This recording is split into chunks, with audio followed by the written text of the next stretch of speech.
সোনাবাড়িঘাট প্রাথমিক স্বাস্থ্য কেন্দ্রে এক প্রসূতির অস্বাভাবিক মৃত্যুকে ঘিরে সড়ক অবরোধ এবং উত্তেজনা সোনাবাড়িঘাটে।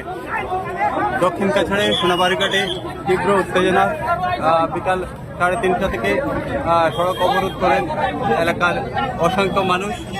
দেখতে পাচ্ছেন পুলিশ প্রশাসন এবং আধা সামরিক বাহিনী এখানে মোতায়েন করা হয়েছে। এ পর্যন্ত এই সন্ধ্যায় উচ্চপদস্থ আধিকারিকরা স্বাস্থ্য বিভাগের এখানে পৌঁছালে স্থানীয় প্রতিবাদকারীদের সাথে কথাবার্তা হয় এবং তাদের দাবি মতে প্রশাসন তা মেনে নেয় এবং পরবর্তীতে এই সড়ক অবরোধ মুক্ত করা হচ্ছে। এই মুহূর্তে আপনারা দেখতে পাচ্ছেন যে ছবি, আমি এখানে স্থানীয় এক প্রতিবাদকারী বক্তব্য আপনাদের সামনে তুলে ধরার চেষ্টা করব। আজকে আমরা দাবি আসলো এই বৃহত্তর এই অঞ্চলের হসপিটালের গাফিলতির কারণে অ্যাম্বুলেন্স বিকল থাকে তারা, আর একজন সিরিয়াস রুগীরে তারা আজকে এখানে প্রসূতি করাইতে গিয়া একজন আমরা বইনের আজকে জান গেছে। যদি মেডিকেলে ডাক্তার কইছে যদি 1 ঘন্টার ভিতরে আমরা পেশেন্ট নিয়ে যাইতাম গিয়া তাহলে আজকে আমরা পেশেন্টটা বাঁচে। এটা নিয়ে আমরা রাস্তা অবরোধ করলাম। ডিস্ট্রিক্ট অ্যাডমিনিস্ট্রেশন থেকে এডিসি আইসন, তারপরে আমরা ডিজিপি স্যার আইসন, আরো ডিস্ট্রিক্ট অ্যাডমিনিস্ট্রেশনের তারা সব আইসন। এখানে আওয়ার পরে আমরা তারা কইছি যে ডিস্ট্রিক্ট অ্যাডমিনিস্ট্রেশন থেকে একটা তারারে ক্ষতিপূরণ বালা একটা ক্ষতিপূরণ দেওয়ার লাগিয়া, আর আমরা এই হসপিটালের উপরে একটা তদন্ত করার লাগিয়া যে এইরকম কিতা লাগে করে তারা।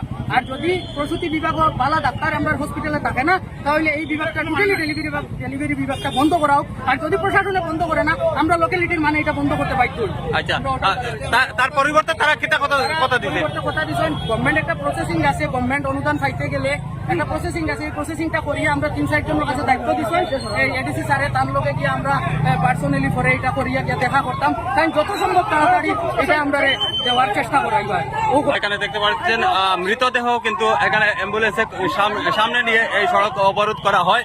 আর দীর্ঘ 2.5 ঘন্টা অবরোধের পর, 2.5 ঘন্টা থেকে 3 ঘন্টা অবরোধের পর এখানে সড়ক অবরোধ মুক্ত করা হয়েছে। 306 নম্বর শিলচর আইজল জাতীয় সড়ক সহ সোনাবাড়িঘাট সোনাই পূর্ত সড়ক অবরোধ করে এখানে প্রতিবাদ সাব্যস্ত করেন স্থানীয়রা এবং একাংশ পরিবারের লোকেরা এই আন্দোলনে যোগ দেন, এই প্রতিবাদে যোগ দেন। আর দীর্ঘক্ষণ ধরে 306 নম্বর শিলচর আইজল জাতীয় সড়ক সহ সোনাবাড়িঘাট পূর্ত সড়ক অবরোধ করা হয় এবং তারপর প্রশাসনের তরফ থেকে এখানে তাদের ক্ষতিপূরণ সহ বিভিন্ন দাবি তুলে ধরেন স্থানীয়রা। তার পরবর্তী সময়ে প্রশাসন তা মেনে নেয়। তার পরবর্তীতে সড়ক অবরোধ মুক্ত করা হয়েছে। এই মুহূর্তে যে ছবি দেখছেন আপনারা সোনাবাড়িঘাট থেকে সরাসরি এই দেখতে পাচ্ছেন প্রশাসনের লোক এখানে এসে পৌঁছেছে। সোনাই পুলিশ এবং রাঙ্গিরখাড়ি পুলিশ এখানে ঘটনাস্থলে পৌঁছেছে এবং আধা সামরিক বাহিনী মোতায়েন করা হয়েছিল যাতে উত্তেজনা বেশিরভাগ না ছড়ায়। তার জন্য কিন্তু এখানে দেখতে পাচ্ছেন সোনাই ওসি বিশ্বজিৎ না তো এখানে রয়েছেন কর্তব্যে। দেখতে পাচ্ছেন আধা সামরিক বাহিনীও এখানে মোতায়েন করা হয়েছে জেলা প্রশাসনের পক্ষ থেকে এবং এই মুহূর্তে অবরোধ মুক্ত করা হয়েছে। তাদের বিভিন্ন দাবি ছিল প্রতিবাদকারীদের, সেই প্রতিবাদকারীদের দাবি মেনে কিন্তু প্রশাসন আশ্বাস দিয়েছে এবং আশ্বাসের পরবর্তী সময়ে এই অবরোধ মুক্ত করা হয়েছে। শিলচর আইজল জাতীয় সড়ক অবরোধ মুক্ত করা হয়েছে এবং সোনাবাড়িঘাট সোনাই পূর্ত সড়কও এই মুহূর্তে অবরোধ মুক্ত করা হয়েছে। এই মুহূর্তে যে যানবাহন চলাচল করছে আপনারা দেখতে পাচ্ছেন। এই মুহূর্তে আপনারা দেখতে পাচ্ছেন যে অবরোধ মুক্ত করা হয়েছে।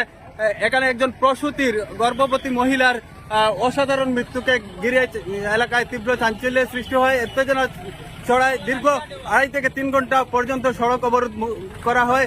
স্থানীয় প্রতিবাদকারীরা এখানে অবরোধ করে রাখেন। তারপর প্রশাসনের লোকেরা এখানে এসে তাদের দাবি মেনে এই মুহূর্তে প্রতিবাদকারীদেরকে বুঝিয়ে শুনে সড়ক অবরোধ মুক্ত করা হয়েছে। এই মুহূর্তে যে ছবি সোনাবাড়িঘাট সোনাই পূর্ত সড়কের সোনাবাড়িঘাট প্রাথমিক স্বাস্থ্য কেন্দ্রের যে ছবি, সামনে যে ছবি, সেই ছবি আমরা দেখতে পাচ্ছি। এখানে প্রশাসনের লোক কড়া নিরাপত্তা দিচ্ছে যাতে কোনো উত্তেজনা না ছড়ায়, তার জন্য কিন্তু প্রশাসন এখানে দেখতে পাচ্ছেন আধা সামরিক বাহিনী এখানে মোতায়েন করা হয়েছিল।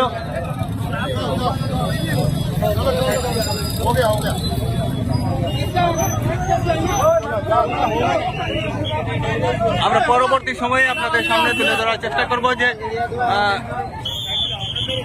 এই মহিলার প্রসূতির নাম এবং ঠিকানা এ পর্যন্ত জানা যায়নি। তার নাম ঠিকানা আমরা আপনাদেরকে অবশ্যই অবগত করাবো পরবর্তী সময়ে, পরবর্তী খবরে আমরা সেই তথ্য তুলে ধরবো। বর্তমানে যে পরিস্থিতি সেটা আমরা তুলে ধরার চেষ্টা করছি। এই মুহূর্তে দেখতে পাচ্ছেন প্রশাসন সহ স্থানীয়রা এখানে মদত করছেন যাতে যানজট সমস্যা নিরসন হয়। দীর্ঘ 2.5 থেকে 3 ঘন্টা সড়ক অবরোধ করা হয়। সেই সড়ক অবরোধের পর এখানে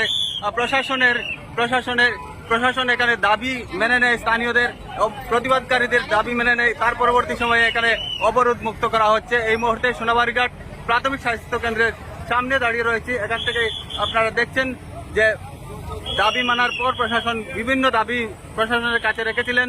এখানে প্রতিবাদকারীরা তারপর প্রতিবাদকারীদের দাবি মেনে এখানে সড়ক অবরোধ মুক্ত করা হয়েছে।